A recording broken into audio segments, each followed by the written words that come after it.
luck paying the rent, my son said flatly. I simply smiled. All right. Good luck to you too. When they landed in Milan and checked their accounts, everything changed. But I'll let the story unfold. Stay with me until the end and drop a comment with the city you're watching from so I can see how far this story travels. I was arranging fresh lilies in a crystal vase when I heard Wade's car pull into the driveway. The sound of his BMW's engine made my stomach tighten. He only came around when he needed something. It had been 3 months since our last conversation.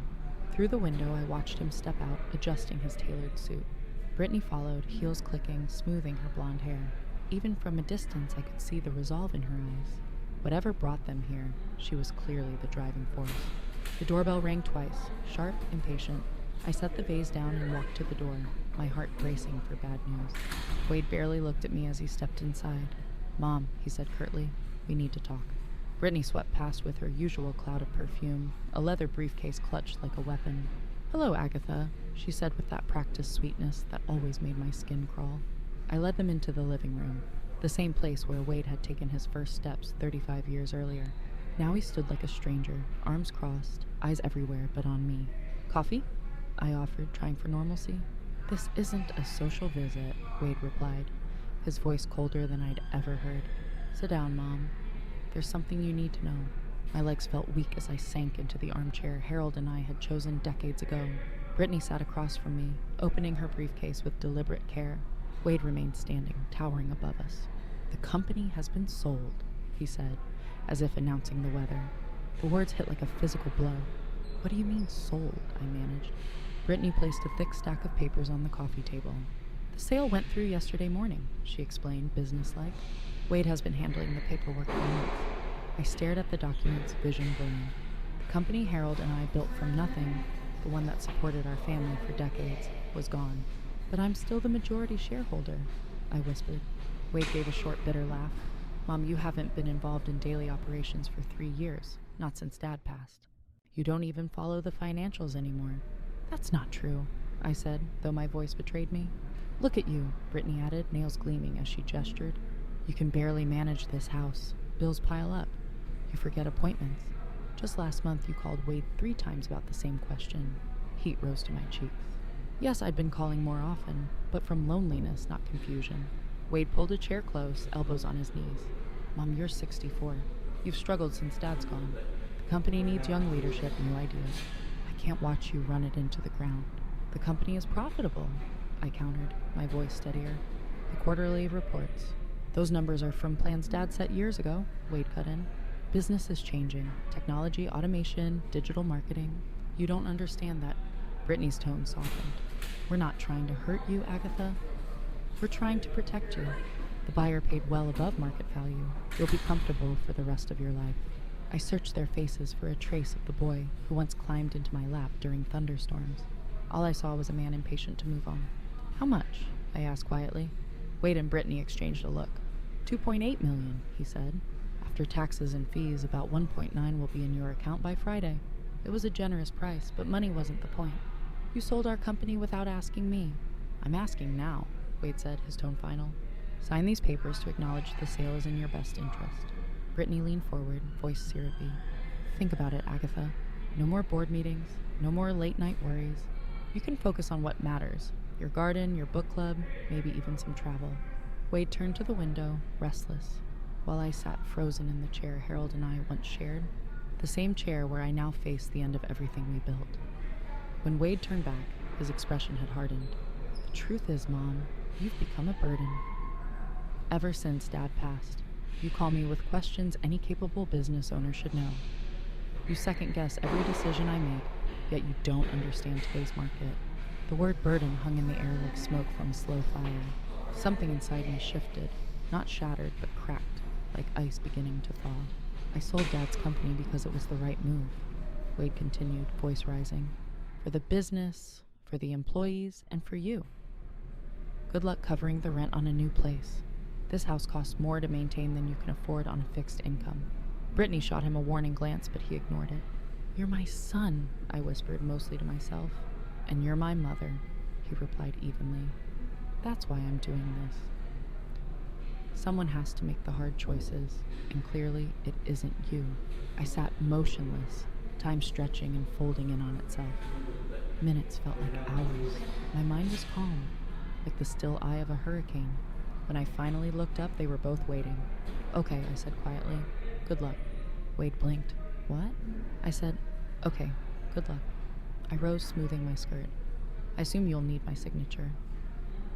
"Where?" Brittany hesitated, clearly expecting a fight. Here and here, an initial there." I signed with a steady hand, though a small tremor rippled inside. When I finished, I returned the pen and walked toward the door. "That's it?" Wade called after me. "You're not going to argue." No speech about family loyalty? I turned, my hand on the knob. Would it change anything? He opened his mouth, then closed it again. "I didn't think so," I said.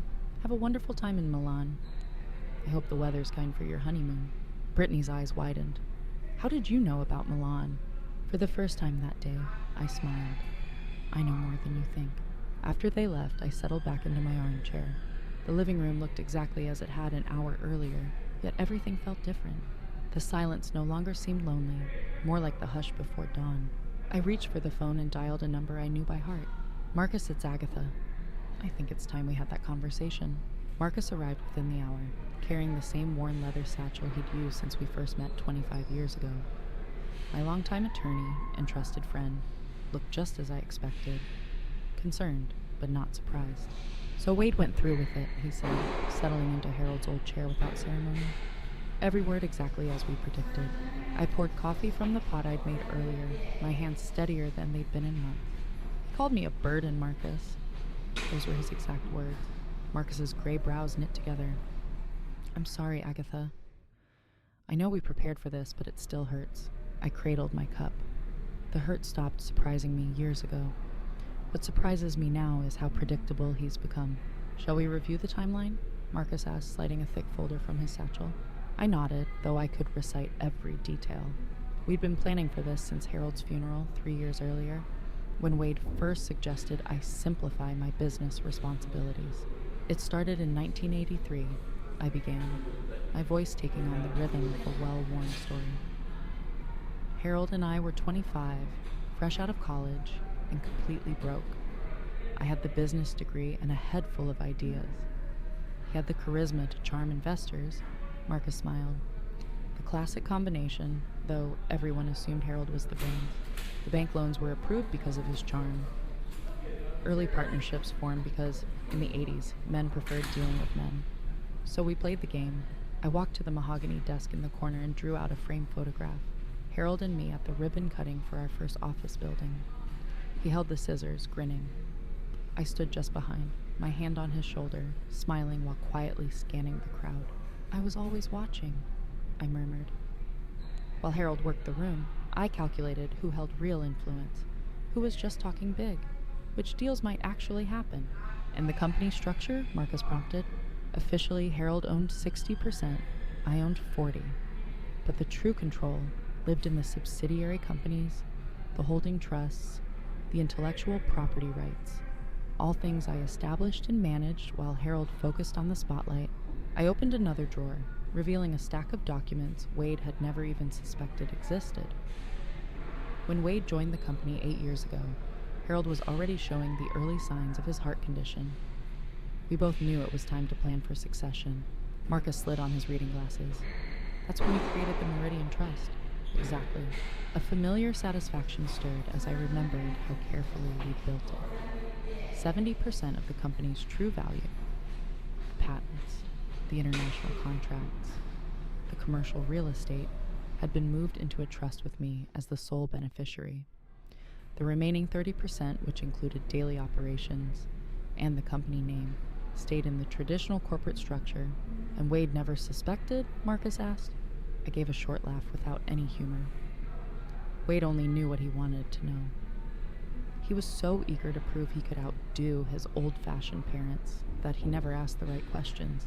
Afternoon light streamed through the windows, dust motes dancing like tiny secrets. I thought of another afternoon almost a year earlier, when I'd overheard Wade in Harold's old office, speaking to Brittany. She was asking about the company's assets, I recalled, the memory sharp, wondering if I had any real control over the finances. Wade laughed and told her I was just a figurehead. that I'd never understood the business side. Marcus made a note on his legal pad. That's when you decided to speed up the plan. That's when I realized my son had never truly known me at all. I settled back into my chair, the weight of decades around me. For 35 years, I've been the woman behind the curtain. I let Harold take credit for my ideas. Let Wade believe I was just a scatterbrained mother who needed protection. Why? Marcus asked gently. It wasn't the first time, because I thought it was what they needed. Harold needed to feel the success was his. His pride required it, and Wade needed to believe he was rescuing me from my own supposed incompetence. It gave him purpose. My voice softened, but Harold knew the truth. The night before he died, he made me promise. Don't let Wade take advantage of your kindness the way I did. Make sure he learns what you're really worth. Marcus leaned back, studying me with eyes that knew how to read between the lines. And now Wade has sold what he thinks is the entire company for $2.8 million. I allowed myself a real smile this time. What he doesn't realize is that he sold about 30% of the actual value. The shell, you might say. As of yesterday's valuation, the Meridian Trust holdings are worth about $9.2 million. I opened a drawer and produced a financial statement. The patents alone are worth $4 million. Our commercial properties in Houston and Phoenix add another $3.5 million. The international distribution rights account for the rest. Marcus let out a low whistle. And Wade has no clue. For 3 years, he's told me I don't understand modern business, I said. Maybe he's right. I don't understand selling a profitable company without doing proper due diligence. I moved to the window, gazing out at the garden Harold and I had planted. Do you know what Wade said to me last Christmas? He told me I was living in the past, that I couldn't possibly grasp the modern business world. What did you say? Marcus asked. I told him he was probably right, I replied, turning back with a faint smile. Then I made 3 new international deals and expanded our patent portfolio by 40%. Marcus closed his folder and leaned forward. So, what happens now? Now, I said. We wait for Wade and Brittany to arrive in Milan. They're staying at the Palazzo Parigi, the presidential suite. I booked it myself as a wedding gift, using an account Wade believes holds his inheritance. I felt a small thrill of anticipation. Tomorrow morning, that account will show a 0 balance. And the calls you expect? I laughed, the sound echoing in the quiet room. 53 is just my estimate. Knowing Wade, it might be more. Marcus began packing his papers, but paused. Agatha, are you sure? Once this plays out, there's no going back. I thought about it, really thought. Marcus, I lost my son the day he decided I was a burden. Everything that happens now is just me reclaiming my dignity. After he left, I sat alone in a house that suddenly felt more like home than it had in years. I picked up my phone, scrolling until I found the number I wanted. Carla? It's Agatha. Yes, it's been a while. I have a proposition for you. How would you feel about running a company again? I asked, laying out my plans to expand the very business Wade had just, unknowingly, signed away. As I spoke, something inside me shifted. For the first time since Harold's passing, I felt like myself again. The woman who built an empire while everyone thought she was just making coffee and balancing the books. Tomorrow, Wade would learn the difference. Whether he could handle the truth was another matter. The first call came at exactly 9:47 a.m., Milan time, 2:47 a.m. for me. I sat in my quiet kitchen, a cup of chamomile tea in hand, counting the minutes, certain they would check their funds first thing after arriving in Italy. I let the phone ring. 3 minutes later came the second call, then another. By the 5th, the vibration rattled the table. I answered on the 6th. Hello, Wade. Mom. His voice was tight, panic barely hidden. There's a problem with the bank accounts. Some kind of technical issue. The sale money isn't showing up. I took a slow sip of tea. That's odd. Have you called the bank? Of course I called. They said the account was closed yesterday afternoon. Closed, Mom? How does an account just close itself? I wouldn't know, dear. Banking isn't really my specialty, as you've reminded me many times. A sharp voice leaked through the line. Brittany, tell her to fix it. No. Wade came back on, trying to sound calm, but with an edge I'd never heard. I need you to call Marcus. Something's wrong with the paperwork. The sale money should have been deposited yesterday. I'll call him in the morning, I said pleasantly. It's nearly 3 a.m. here. Whatever it is can wait for business hours. No, It can't wait. We're in Milan, Mom. We have reservations, plans. I booked one of the most expensive suites in Europe, and our cards aren't working either. I clicked my tongue sympathetically. That does sound inconvenient. I hope you brought some cash for emergencies. Silence, only Wade's ragged breathing. Then, in a low, dangerous tone, Mom, I'm going to ask once more. Call Marcus now and find out where our money is. Our money? I repeated slowly, savoring each word. I wasn't aware we had any joint accounts, Wade. The money from the sale. My inheritance. The $2.8 million that should be in my account. I set my cup down with deliberate care. Oh, that money? Yes, I know exactly where it is. He exhaled, relieved. Then call Marcus and it's in my account, I said simply. The silence was so complete I wondered if the call had dropped. Finally, a whisper. What did you say? I said the money is in my account where it's always been and where it will stay. The explosion came instantly. What are you talking about? I sold the company. I have the paperwork. You signed it yourself? Yes, you did sell the company, and yes, I signed. You sold 30% of Herald Industries for $2.8 million. A fine price for what you actually owned. Brittany's voice cut in. Urgent now. What is she saying? Wade, what is she talking about? Mom, Wade's voice shook. Rage, fear, or both.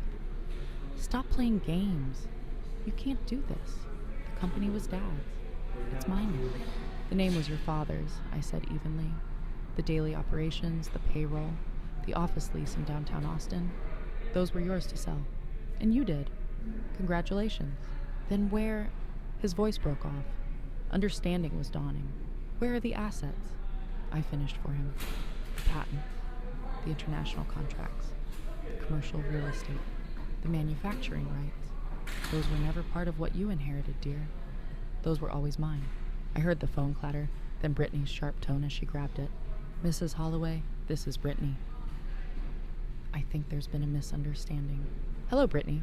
How's the weather in Milan? Never mind the weather. Wade says you're claiming ownership of assets that legally belong to him. That's not possible. I've seen the incorporation papers, and you've seen some incorporation papers, I corrected, my voice cool. The ones Wade wanted you to see. Tell me, did you happen to review the Meridian Trust documents? The Patterson Holdings subsidiary? Or the intellectual property assignments filed with the state of Delaware? Silence. Absolute. Telling silence. I didn't think so. I continued smoothly. You see, Brittany, when you spend 40 years building a business, you learn to protect your interests. The most important assets are often the ones not printed on company letterhead. Wade's voice returned to the line, and this time it carried unmistakable fear. Mom, you can't do this. I'm your son. We're family. Yes, we are family, I said evenly. Which is why you felt comfortable calling me a burden and selling what you thought was my life's work without even asking me. I rose from the kitchen table and walked to the window, where the sunrise painted the sky in soft pink. Tell me, Wade, did you really think I was so forgetful that I wouldn't notice what you were planning? Planning? I wasn't planning anything. I was trying to help you. You were trying to help yourself to what you thought would be an easy inheritance. You were counting on me being the helpless old woman you've convinced yourself I am. Brittany's voice cut in sharply as she grabbed the phone. This is elder abuse. We'll sue you for everything you have. I laughed, genuinely amused. With what money and which lawyers? The ones you haven't paid because you're standing in a Milan hotel lobby with no access to funds? We'll figure it out, Wade said back on the line. I'll call Dad's old business partners. They'll lend me the money to fight this. You mean the partners whose contracts are now void because the company they worked with no longer exists in any meaningful way? Or the ones already negotiating better deals with Meridian Trust? A sound came through the phone, half growl, half sigh. You planned this. All of it. I prepared for it, I corrected. There's a difference. I hoped you'd prove me wrong. I hoped you valued our relationship more than what you could take from me. I do value our relationship. No, Wade. You value what you thought you could gain from it. That's not the same. In the background, I heard the hum of a hotel lobby. Quick Italian voices, the chime of an elevator. How long have you known? Wade asked quietly. Known what? That I was going to sell the company. I considered softening the truth, but decided he deserved honesty. 3 years, I said. Since the week after your father's funeral, when you told me to start simplifying my business responsibilities. 3 years. His voice was numb. Yes, I said. 3 years of watching you circle like a vulture, waiting for the right moment to convince me I was incompetent. 3 years of listening to you and Brittany whisper about my memory, my age. 3 years preparing for this exact conversation. Brittany came back, panic sharpening her words. We can't stay here without money. Do you understand? We'll be thrown out of this hotel. I'm sure you'll figure something out, I replied. You're both far more capable than I am, after all. Surely being stranded in Europe is nothing for people with your business acumen. Mom, please. Wade's voice cracked. I made a mistake. I see that now. Just tell me how to fix this. For a heartbeat, I felt the old pull of maternal instinct, the urge to rescue him, to make it right. But then I remembered yesterday when he called me a burden. You can start, I said gently, by figuring out how to get home from Milan without my help. Consider it a lesson in problem solving. You can't just abandon us. I'm not abandoning you, Wade. I'm letting you experience independence. Isn't that what you wanted? To be free of your burden of a mother? Silence, except for his uneven breathing. When he finally spoke, his voice was small. What happens now? Now you learn what I've always known, I said, watching the sunrise turn gold. Family isn't only about blood. It's about respect. And respect isn't inherited. It's earned. I ended the call and switched off the ringer. That was call number 13. By noon, my phone showed 37 missed calls. Curious, I turned the ringer back on around 10, listening as the messages shifted from confusion to anger to pleading, then back again. Brittany's voice grew sharper with each attempt, politeness long gone. I was in the garden, pruning the roses Harold planted for our 20th anniversary, when call number 38 came. This time I answered on the first ring. Good afternoon, Wade. Mom. His voice was drained, defeated. We need to talk. Really talk. I'm listening. Not on the phone. Face to face, Wade said. We're coming home. I paused in my pruning, considering this new development. With what money? I believe you mentioned your cards weren't working. I called Uncle Robert. He's wiring us money for the plane ticket. Harold's brother, Robert, who had always envied our success. I could only imagine the tale Wade told him, probably painting me as a vindictive old woman stealing his rightful inheritance. That was resourceful of you, I said. We'll be back tomorrow evening. Will you be home? This is my home, Wade. Where else would I be? Silence stretched a beat. Mom, I need you to know I'm going to fight this legally. I can't let you destroy Dad's legacy out of spite. Harold's legacy, I repeated. Tell me, Wade, what do you think your father's legacy actually is? The company.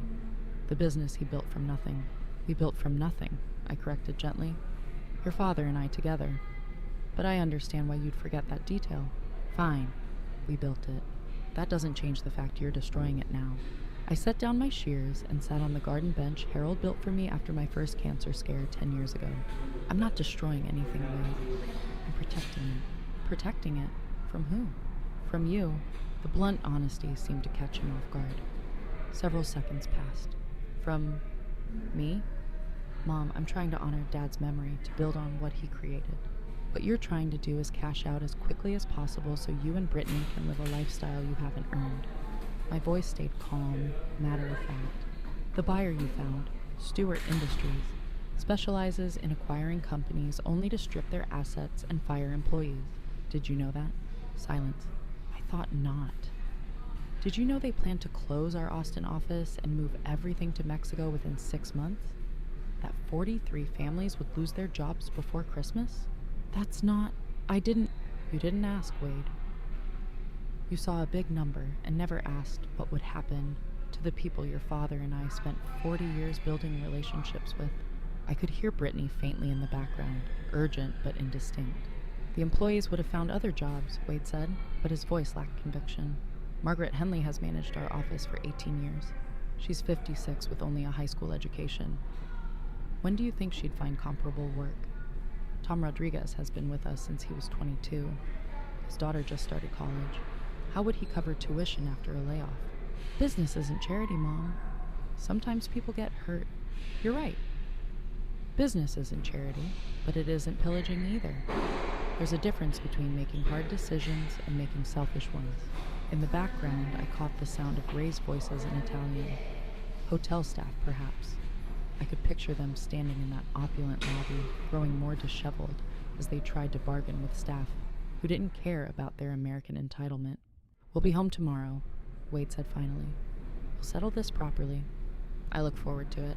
After he hung up, I stayed in the garden, thinking about what would come next. I knew Wade would lawyer up the moment he returned to Austin. I knew he'd try to challenge the trust, to claim I'd manipulated Harold or exploited his illness. But I was ready. I pulled out my phone and called Marcus. Let me guess, he said before I could speak. They've discovered Milan. Call number 38, I think. They're flying back tomorrow on Uncle Robert's dime, and Wade's threatening legal action. He thinks he can overturn the trust, Marcus chuckled. I assume you're prepared. Pull the video files, I said. All of them. Board meetings, family dinners, every conversation in Harold's office. If Wade wants to claim I manipulated his father, we'll show everyone exactly who was manipulating whom. For 3 years, ever since Wade began questioning my competence, I documented our interactions. Not exactly in secret, but not loudly announced either. A small recorder in my purse at family dinners, voice memos during calls, office security cameras capturing more than break-ins. I'd learned long ago that documentation is protection, especially for women in business, especially older women. How extensive? Marcus asked. Extensive enough. Wade telling Harold I was confused about basic business concepts. Wade suggesting I be pushed into an advisory role. Wade plotting with Brittany on how to convince me that selling was in my best interest. And Harold's responses, I smiled, remembering every word. Harold defending me each time. Harold telling Wade, your mother could run circles around most CEOs half her age. If you can't see that, you're not as smart as I raised you to be. Marcus gave a low whistle. Wade won't see that coming. No, I agreed. Wade has never expected much from me. That's always been his greatest weakness. That evening, I fixed myself a simple dinner, then sat down with the latest financial reports from our international divisions. Meridian Trust wasn't just a holding company anymore. It was a thriving global enterprise. While Wade obsessed over the flashy Austin headquarters and the domestic client base, I've been quietly expanding into markets he never even considered. Our partnership with a sustainable manufacturer in Germany now generated more revenue than the entire Texas operation. Licensing deals in Japan had doubled in value over the past 18 months.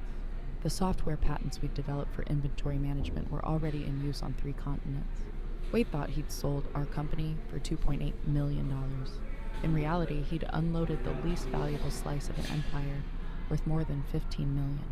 My phone buzzed with a text from an unknown number. This isn't over.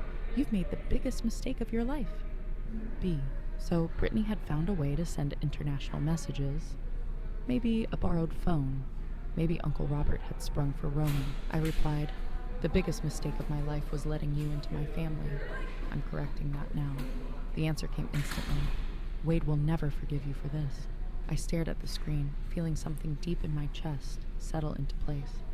Relief. Good, I typed back. Maybe now we can have an honest relationship. Then I turned the phone off and spent the evening reading. Harold always said the best business decisions were made with a clear mind and a calm heart. Tomorrow would bring drama. Accusations, lawyers, shouting. Tonight I wanted the piece of a house that finally felt like mine again. Close to midnight, I walked through the rooms Harold and I had shared for decades. The living room where we'd mapped our first expansion. The kitchen where we'd celebrated our biggest contracts. The office where we'd worked side by side, building something lasting. For 3 years, the house had felt like a mausoleum, a shrine to a man who was gone, and a business I feared I'd lost. Tonight it felt alive again. I stopped in the hallway, studying the photographs of Wade as a child, a teenager, a young man at the start of his career. In every frame he was smiling, confident, surrounded by love and opportunity. I had given him everything I could: education, support, unconditional love, a clear path to success. What I apparently failed to give him was respect for the people who made those gifts possible. Tomorrow he would learn what it felt like to lose them. and if I was lucky, he might begin to understand what it takes to earn them back. At 6:43 p.m. the following evening, Wade's rental car rolled into my driveway. I'd been watching from the kitchen window, timing their arrival with the same precision I once used for international conference calls. They were 12 minutes later than the flight tracking app predicted, probably after an argument on the drive from the airport. I didn't rush. When Wade's familiar, impatient knock echoed through the house, I calmly finished washing my dinner dishes, dried my hands, and smoothed my hair before walking to the door. Through the frosted glass, I saw two silhouettes, stiff with tension. When I opened the door, the contrast to 4 days earlier was striking. Wade's usually immaculate suit was wrinkled from travel, his hair disheveled, his eyes wild with a desperation I had never seen. Brittany looked worse. Smeared makeup, rumpled designer clothes, clutching an oversized purse like a life preserver. "Mom," Wade said, his voice tightly controlled. "We need to talk." "Of course," I replied. "Come in." They followed me into the living room, the same space where all of this began, but the balance of power had shifted completely. Where Wade once stood confident and commanding, he now perched on the edge of the sofa, ready to bolt. Brittany sat beside him, eyes darting as if cataloging every object for resale value. "I've brought my lawyer," Wade announced, trying to reclaim authority. "He'll be here tomorrow morning. We're going to contest the trust documents." "That's certainly your right," I said pleasantly as I settled into my favorite chair, though you should know that legal challenges to a properly executed trust rarely succeed, especially when 30 years of documentation support its validity. Brittany leaned forward, her composure cracking.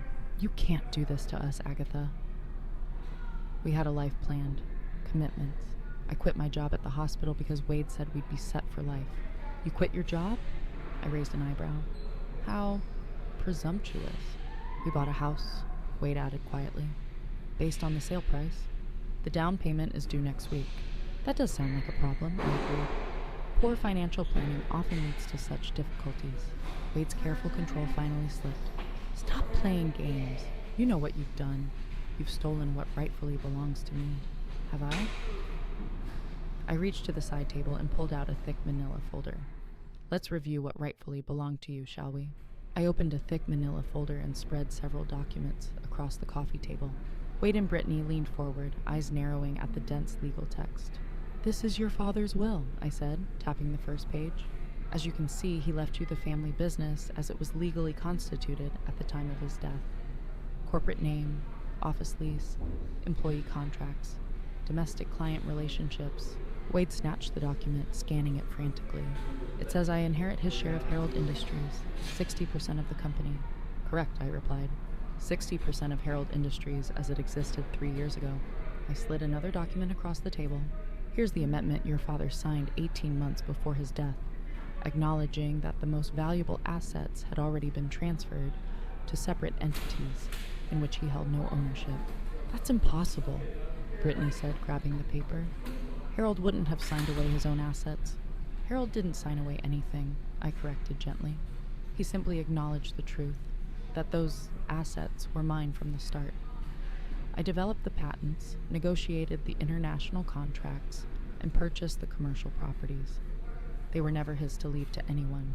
I watched Wade's face cycle through confusion, anger, and finally a hollow understanding. "You planned this from the beginning," he whispered. "I protected what I built," I said evenly, as any careful business owner would. Wade shot to his feet and began pacing. "No, this is more than that. You let me believe I was inheriting a multi-million-dollar company. You watched me make plans, quit my job, commit to running the business full-time. You set me up to fail. I gave you exactly what your father left you," I answered calmly. "If you made assumptions about value without proper due diligence, that isn't my responsibility." "Due diligence?" His voice cracked. "You're my mother." "I trusted you. Did you?" I tilted my head. "Because from where I sit, it looks as if you trusted that I was too weak and too grief-stricken to notice your scheme." I pulled out my phone and tapped a file. Wade's own voice filled the room, faint but unmistakable through the small speaker. "Brittany, she has no idea what she's sitting on. Mom thinks the company's worth maybe $3 million tops. Once I convince her to sell, we'll have enough to buy that house in Westlake and still have millions left over." The old lady will be so grateful for our help, she'll probably give us power of attorney over her personal accounts, too.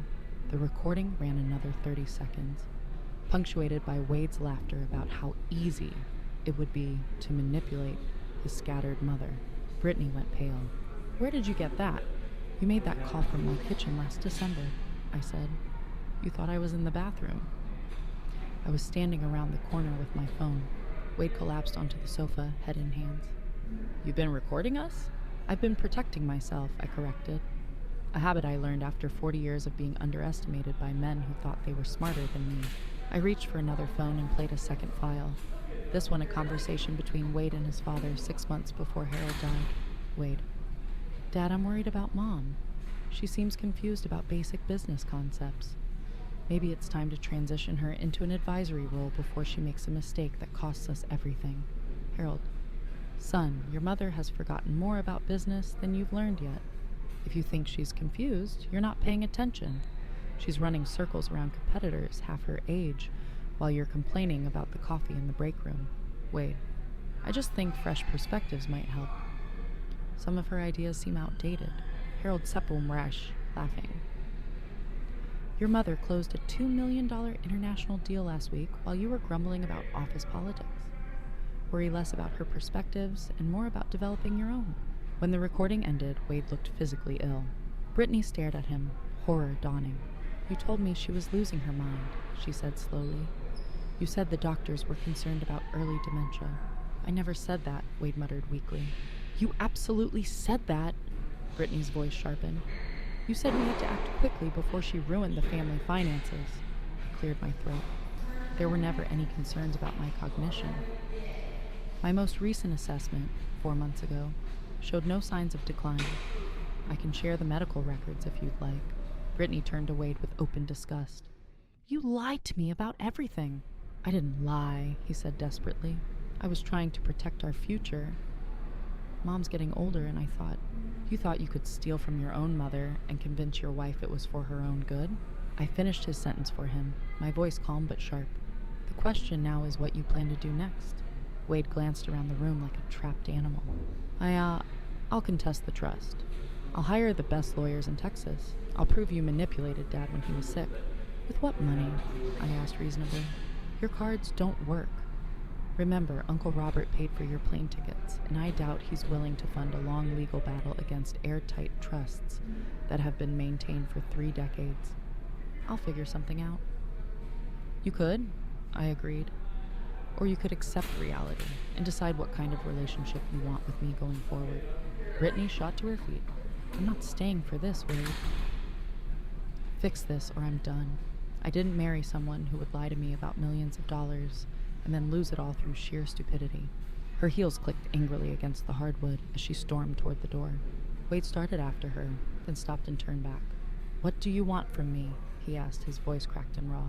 "I want you to decide whether you love me or just what you thought I could give you," I said quietly, "because only one of those relationships has a future." He stared at me for a long moment, then walked out without another word. Through the window, I watched them argue beside their rental car.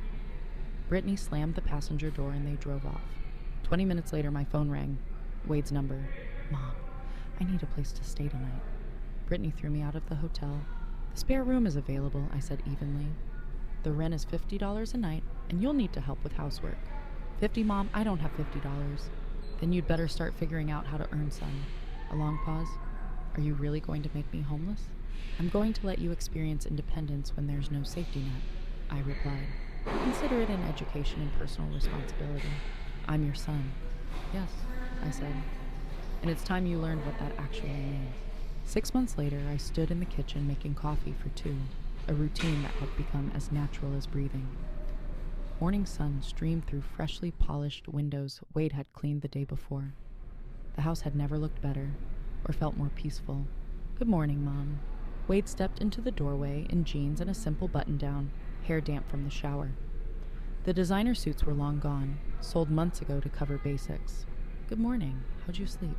"Better than I have in years." He pulled out 2 mugs without thinking, a new habit. "I finished reviewing the quarterly reports last night," he said. "Our German partnership is exceeding projections by 18%. I handed him his coffee, black now, the way he'd learned to drink it when expensive machines and fancy creamers were no longer in the budget. And the Tokyo expansion? I asked. Contracts should be finalized by the end of the month. Your instincts on the market timing were perfect. It had taken Wade 3 months to stop resenting the idea of working for his mother instead of inheriting her company.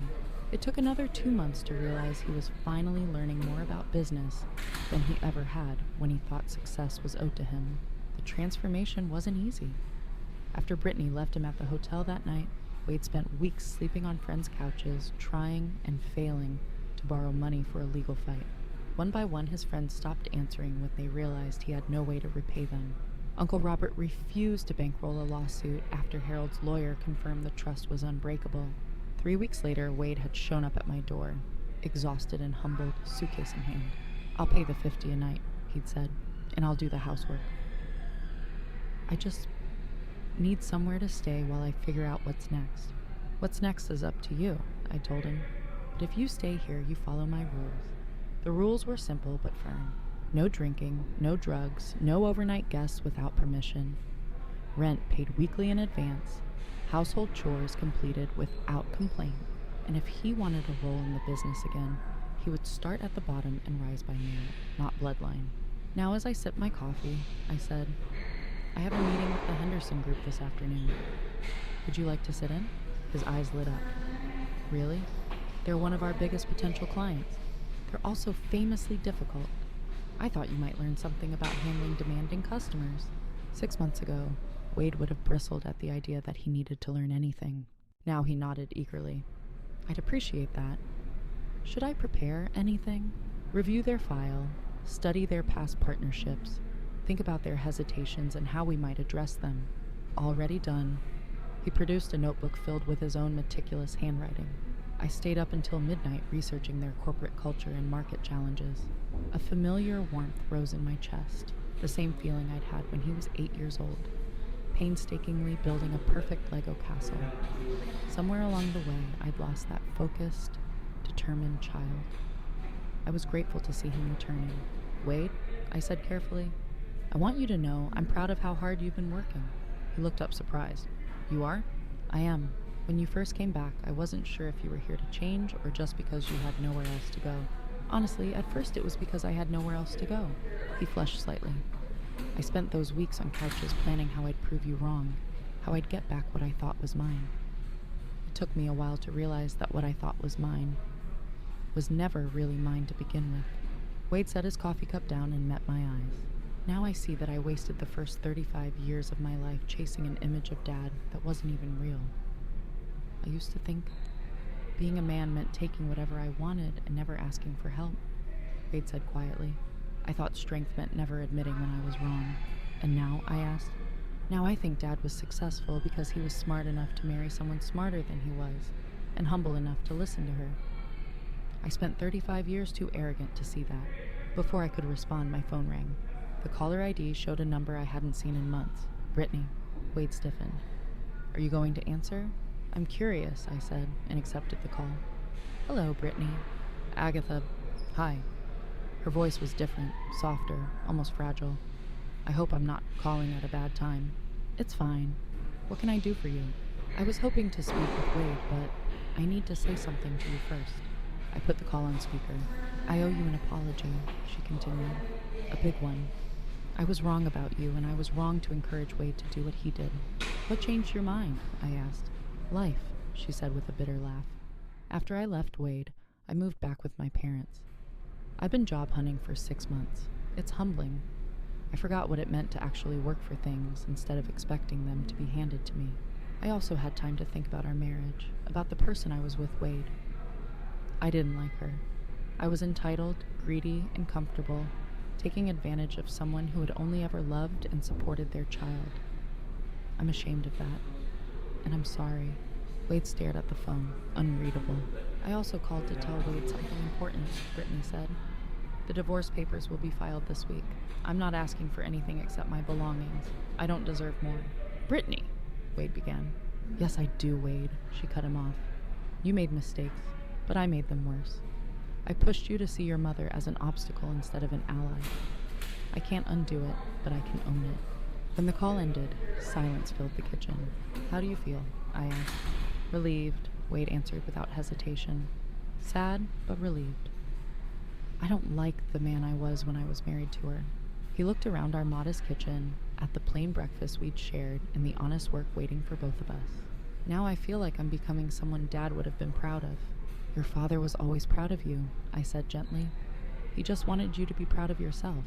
That afternoon's meeting with the Henderson group went even better than I'd hoped. Wade asked smart questions, took detailed notes, and offered insights that proved he'd done his homework. When the clients asked about succession planning, I proudly introduced Wade as Director of Operations, a title he'd earned after 6 months of 60-hour weeks and flawless performance. Later, as we reviewed notes, Wade grew thoughtful. "Mom, when you set up the trust, when you protected the assets from me, did you know it would end like this? With me working for you, actually learning the business?" "I hoped," I admitted. "But I was prepared for the possibility that you'd walk away forever. And if I had, I would have run the company myself until I couldn't, then sold it to someone who would care for our employees," I said. "But I would have missed you every day of my life." Wade's eyes filled. "I'm sorry I put you through that. Sorry I made you feel you had to choose between protecting yourself and protecting me." "You didn't make me choose," I said softly. "You made a choice about what kind of son you wanted to be. I simply made sure that choice had real consequences." He nodded. "I think I finally understand." As we packed up to leave the office, he turned to me one last time. "Mom, thank you for not giving up on me, for showing me who I could become instead of just accepting who I was." I smiled, thinking of the long road behind us. "That's what mothers do, Wade. We love you enough to let you fail, and love you enough to help you succeed, even when you call us a burden, especially then." 6 months ago, I thought I was losing my son. Instead, I found the man Harold and I had always hoped he would become. It took Wade losing everything to discover what truly matters, and it took me risking everything to save the relationship that mattered most. As we walked out of the office together, I realized this was real victory. Not proving I was right, but seeing everyone finally understand what was worth fighting for.